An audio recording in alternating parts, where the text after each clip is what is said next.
Hello there, I'm Colin Wright, and I'd like to talk to you today a bit about travel. For the majority of the past 14 years or so, I've engaged in primarily longer-term, slower travel, living in a new country for 4 months or so before moving on to the next place, for instance.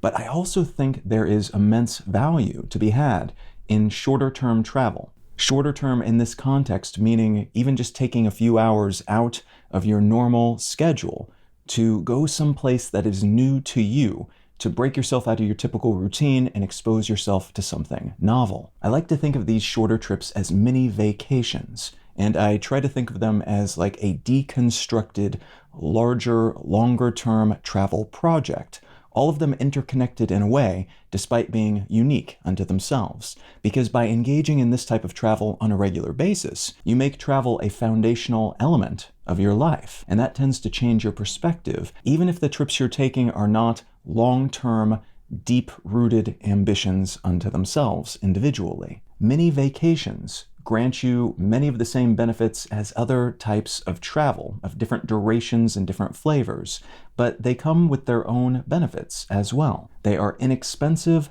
they can be woven into your schedule, into your lifestyle, and they tend to be relatively low stakes. On that first point, in some cases, this type of vacation will be free. It means driving a couple of hours to go to a state park, or it means visiting a part of town in your own hometown that you've never been to before. In other cases, it will just be inexpensive. Maybe you still have to rent a hotel, buy meals at restaurants when typically you would cook at home.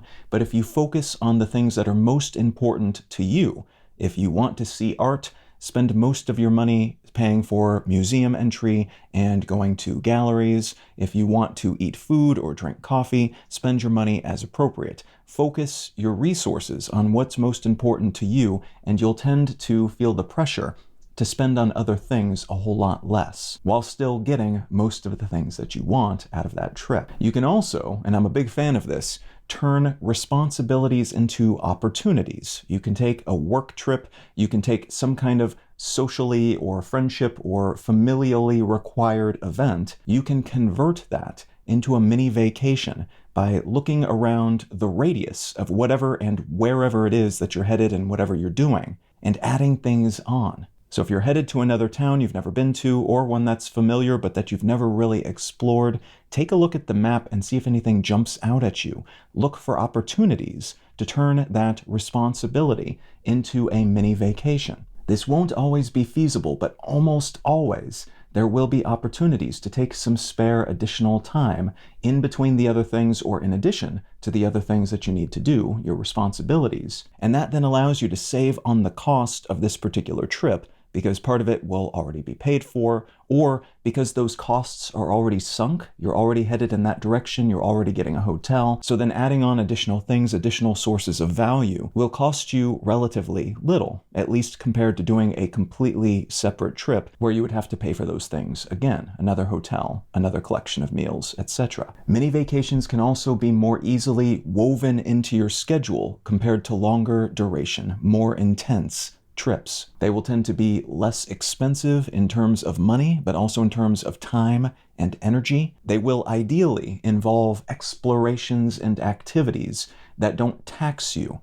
Ideally, mini vacations are vacations as opposed to some type of more stressful flavor of travel. They are things that fuel you rather than draining you. And mini vacations will also be more likely to fit within your life, to be able to reshape themselves to fit nicely within your schedule because of their size and intensity. This could be an adventure that takes up a long weekend, but it could also be a normal weekend, it could be a day, it could be a few hours here and there. These do not have to be any particular size, it doesn't have to be any particular type of adventure, it doesn't have to be an adventure at all. It could simply be exposing yourself to something new. New place, new people, new food, new whatever. It's all still valuable, and it does break up your rhythm and routine, which also offers you the opportunity to take stock of your normal state of affairs at an arm's length distance, which allows you to see the big picture and question and assess and analyze and maybe iterate and improve upon those things. And then finally, mini vacations are low stakes. These are vacations. They are you extracting yourself from your normal day-to-day routine and hopefully doing something different as well, perceiving new things, experiencing new things, meeting new people, exposing yourself to new ideas or art or whatever else. But this is not a family vacation to Disney World. This is not your honeymoon. The same pressure to enjoy yourself, to have enforced levels of fun, is not there. You can have a completely normal, non-extraordinary time, and it can still be worth the experience because the investment level is low, and you're mostly just trying to shake things up anyway. You're trying to do something a little bit different, whether or not that different blows your mind. And on that same note, it helps to keep your expectations moderated, because then you're more capable of enjoying whatever happens, rolling with the punches, so if things go sideways or something dramatic changes about your plans, you can still enjoy it for whatever it is, for whatever happens. That means if absolutely everything about your mini vacation changes because of some opportunity that arises or some misfortune that befalls you and your previous schedule, that can still be okay. And in fact, that might even be better than what you had planned initially. And because this is such a low-stakes thing, this is not the be-all, end-all trip of a lifetime, you'll be more likely to be able to roll with that with the minimum amount of stress. Your investment level is low, your commitment level is low. This mini vacation turning into a completely different mini vacation is not the end of the world, and in fact, it might be a welcome state of affairs. I love long-term, slow travel. I love putting down roots and meeting people and building relationships and learning the rhythm of a place over the course of months, ideally. But there's something to be said for consistent, regular mini vacations as well, because they fit within more people's budgets and more people's schedule while still offering many of those same benefits, including extracting the vacationer from their everyday lives for a time, and because they're very low stakes. If they don't work out as planned, that's okay. You didn't invest a whole lot in this, and you've got another one coming up sometime in the near future anyway. So if this is not something that's already a regular part of your routine,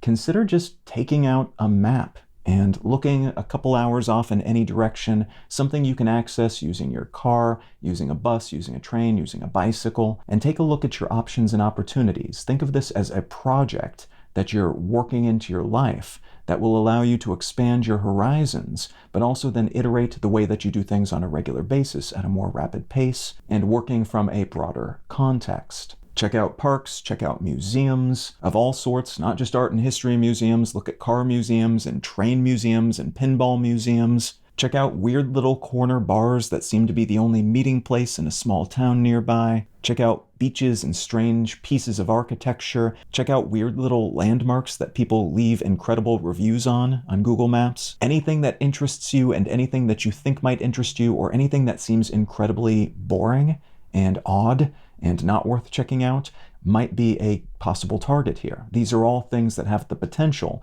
to make for interesting, wonderful, worthwhile mini vacation targets. And then however much time you have, whatever resources you have, build a little adventure around that core nugget of something that you want to explore.